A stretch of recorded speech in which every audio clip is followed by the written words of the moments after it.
Bismillahirrahmanirrahim. Dear learners, welcome to my English class. Today I will discuss about suffix and prefixes. You know, I have taken many class on suffix and prefixes, but today's class is different. I will discuss in different ways from the root of the rules of suffix and prefixes, because the previous classes you did not understand how to make a new word and find a word change into different words, and what percentage it takes then. So today I will deliberate about how a parts of speech, how a word when it take a suffix or prefix and what it express, what parts of speech it express then. প্রিয় শিক্ষার্থী, এখন আমরা যে বিষয়টা জানবো সেটা হচ্ছে suffix and prefixes. এর আগে আমি যতগুলো ক্লাস নিয়েছি, অনেকগুলো ক্লাস নিয়েছি। তো এই প্যান্ডেমিকের মধ্যে তোমরা হয়তো ক্লাস সম্পর্কে ক্লাসের যে প্রাথমিক যে ধারণাগুলো দিয়েছিলাম, কমন যে ধারণাগুলো দিয়েছিলাম সে সম্পর্কে তোমাদের অনেক ঘাটতি পড়ে গেছে, অনেকটা দূরত্ব পড়ে গেছে। এই জন্য এই বিষয়টাকে আমি আরেকটু নতুন করে শুরু করার জন্য তোমাদের সামনে আরেকটা ক্লাস নিয়ে এসেছি। প্রাথমিক যে ধারণাটা সেটা একটু দেওয়ার জন্য। তা আমরা লিখলাম সাফিক্স এন্ড প্রিফিক্সেস, কিছু উদাহরণ আমরা লিখলাম। সাফিক্স লিখলাম, রুট ওয়ার্ডস লিখলাম, নিউ ওয়ার্ডস লিখলাম। এখানে কিছু সাফিক্স লিখলাম, তারপর এখানে কিছু সাফিক্স লিখলাম, কিছু রুট ওয়ার্ডস লিখলাম, তারপরে কিছু নিউ ওয়ার্ড লিখলাম। এটা জাস্ট বোঝার জন্য যে কিভাবে কোন সাফিক্স বা কোন প্রিফিক্স যোগ হয়ে কোন শব্দের সাথে যোগ হয়ে কিভাবে আরেকটা নতুন শব্দ গঠিত হলো। তো আমাদের we have to know, at first we have to know what is suffix and what is prefix.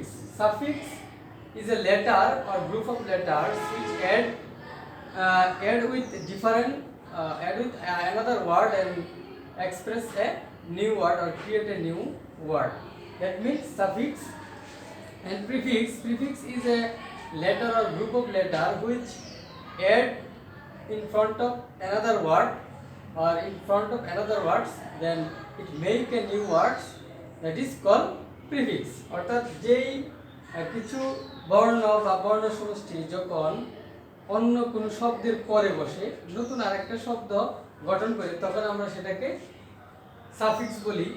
আর যখন কোনো বর্ণ বা বর্ণ সমষ্টি নতুন আরেকটা শব্দের পূর্বে মানে আগে বসে আরেকটা শব্দ গঠন করে তখন আমরা সেটাকে প্রিফিক্স বলে থাকি। তো এখানে আমরা সাফিক্স প্রিফিক্স লিখলাম। আমি জাস্ট সাফিক্সের কিছু উদাহরণ লিখলাম যে কিভাবে অন্য শব্দের পরে বসে নতুন আরেকটা শব্দ গঠন করে এবং কি ধরনের শব্দের পরে বসে কি ধরনের শব্দ অন্য কি পার্সেন্টেজ তৈরি করে সেটা সম্পর্কে একটু আলোচনা করব। সাফিক্স, এখানে যে বর্ণগুলো লিখলাম গ্রুপ অফ লেটার, সেই লেটারগুলো লিখলাম, এগুলো সবগুলোকে আমরা সাফিক্স বলি। যেমন ইয়ার লিখলাম, ও আর লিখলাম, তারপরে আই ইয়ার আই ও এন, তারপরে S double S I O N, তারপরে এখানে লিখলাম T I O N, M E N T, T I B E, তারপরে এবল, তারপরে O U S, I O U S, ness, ful, less, etcetera etcetera. There are more suffixes in this topics. Please we should know about how we make a new words.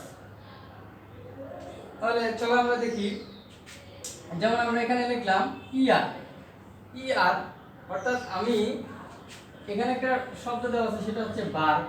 তো এই ভার্বের শেষে একটা ই আছে, বা এখানে শুধু আর দিতে পারি, যেহেতু ই থাকে ভার্বের শেষে। যদি কোনো শব্দের ভার্বের শেষে ই থাকে তাহলে আমরা সেই শব্দের সাথে আর যোগ করি, শুধুমাত্র আর যোগ করে আমরা সেটাকে নাউন করতে পারি।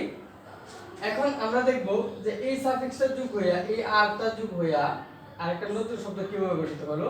যেমন আমরা দেখলাম ড্রাইভ একটা ওয়ার্ড। এই ওয়ার্ডটা হচ্ছে এটা পার্টস অফ স্পিচের একটি ভার্ব। এই ভার্ব ড্রাইভের যে স্পেলিংটা সেটা হচ্ছে ডি আর আই বি। যেহেতু এখানে ই আছে আমরা এটার সাথে আর যোগ করে দিলাম সাফিক্স, আর যোগ করার পর এটা একটা নতুন পার্টসে রূপান্তর হলো। এখন এটা হয়ে গেল ড্রাইভার, আগে ছিল ড্রাইভ, এটা বার অর্থ ছিল মানে চালনা করা, কোনো গাড়ি বা যানবাহন চালানো। এখন যখন আর যোগ করলাম তখন এটার উচ্চারণ হয়ে গেল, প্রনাউন্সিয়েশন হয়ে গেল ড্রাইভার। এখন এটার অর্থ হয়ে গেল চালক, অর্থাৎ যে গাড়ি চালায়।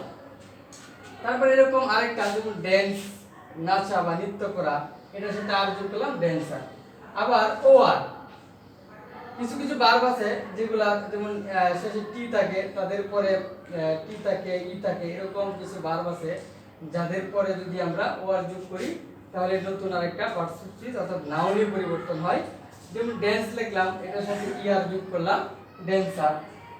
তারপরে লিখলাম ইনভেন্ট, তারপরে এটার সাথে ড্যান্সার, তারপরে ইনভেন্টর, আমরা ইনভেন্টের সাথে ও আর যোগ করে দিলাম, ইনভেন্টর হয়ে গেল। তারপরে ক্রিয়েট একটা ভার্ব, এটার সাথে আমরা ও আর যোগ করে দিলাম, ক্রিয়েটর হয়ে গেল, নতুন সৃষ্টিকারী বা যিনি তৈরি করেন। জাস্টিফাই, এখন এখানে দেখি আই ই আর, অর্থাৎ কোনো ভার্বের শেষে যদি এফ ওয়াই থাকে বা ওয়াই থাকে তাহলে আমরা আই ই আর যোগ করে এটাকে নাউন করতে পারি। জাস্টিফাই অর্থাৎ বিচার বিবেচনা করা, এটার সাথে আই ই আর যোগ করে দিলাম জাস্টিফায়ার, যিনি বিচার বিশ্লেষণ করেন, বিচার বিশ্লেষক আর কি। তারপরে আইওএন, আমরা আইওএন কোনো ভার্বের শেষে এস ই থাকলে সেটার সাথে আইওএন যোগ করতে পারি। যেমন টেলিভাইস কোনো কিছু দর্শন করানো, তাহলে আমরা টেলিভাইস, এটার শব্দের অর্থ হলো, এটার সাথে যখন আমরা আইওএন যোগ করলাম সেটা হয়ে গেল টেলিভিশন, নতুন শব্দ, এটা নাউন। আমরা একটা জিনিস মনে রাখবো, ই আর, তারপরে ও আর, তারপরে S I O N, T I O N, M E N T, তারপরে এন ই ডাবল এস, এই জাতীয় যত এই জাতীয় সাফিক্স যুক্ত যতগুলো শব্দ আমরা পাবো এগুলা সবসময় নাউনকে নির্দেশ করে, এগুলা সবসময় নাউনকে নির্দেশ করে। তারপরে double S I O N, আমরা ভার্বের শেষে শুধু টি, সরাসরি টি যদি উল্লেখ থাকে তাহলে double S I O N আমরা যোগ করব। তাহলে অ্যাডমিট, অ্যাডমিশন, পারমিট, পারমিশন, এরকম আমরা দিয়ে দিলাম। তারপর এদিকে আসলাম টিআইওএন, যেমন সেলিব্রেট, উদযাপন করা, সেলিব্রেশন, উদযাপন। তারপরে ক্যালকুলেট, ক্যালকুলেট গণনা করা বা হিসাব নিকাশ করা, ক্যালকুলেশন একটা হিসাব নিকাশ। মেন্ট যোগ করলাম, এরকম অনেক শব্দ, ডেভেলপমেন্ট, ইমপ্রুভমেন্ট, হ্যাঁ, এরকম অনেক শব্দ তৈরি করা যায়। আর মেন্ট শব্দটা যোগ করলে সেটা নাউন হয়ে যায়, আর ডেভেলপ শব্দটা ভার্ব। টিআইবি, এটা যোগ করে অনেক কিছুই আমরা করতে পারি, যেমন অ্যাক্টিভ। তারপরে আমরা যদি বলি রিলেট, সেটার সাথে রিলেটিভ শব্দ, রিলেটিভ আইবি যোগ করে রিলেটিভ করে দিলাম। এটা টিআইবি বলতে গেলে শুধু আইবি দেখলে আমাদের হয়, টিআইবি না, আইবি এভাবেই হয়। তারপরে ইনফর্ম দিলাম, ইনফরমেটিভ, অর্থাৎ ইনফর্ম মানে তথ্য দেওয়া, কাউকে কিছু জানানো। তারপর ইনফরমেটিভ। এবল, যেমন আমরা দিলাম রিমুভেবল, আমি আরো বললাম এরকম এবল যুক্ত শব্দ আর এই আইবি যুক্ত শব্দগুলোকে আমরা অ্যাডজেক্টিভ হিসেবে সেটাকে অ্যাডজেক্টিভকেই নির্দেশ করে এই জাতীয় শব্দগুলা।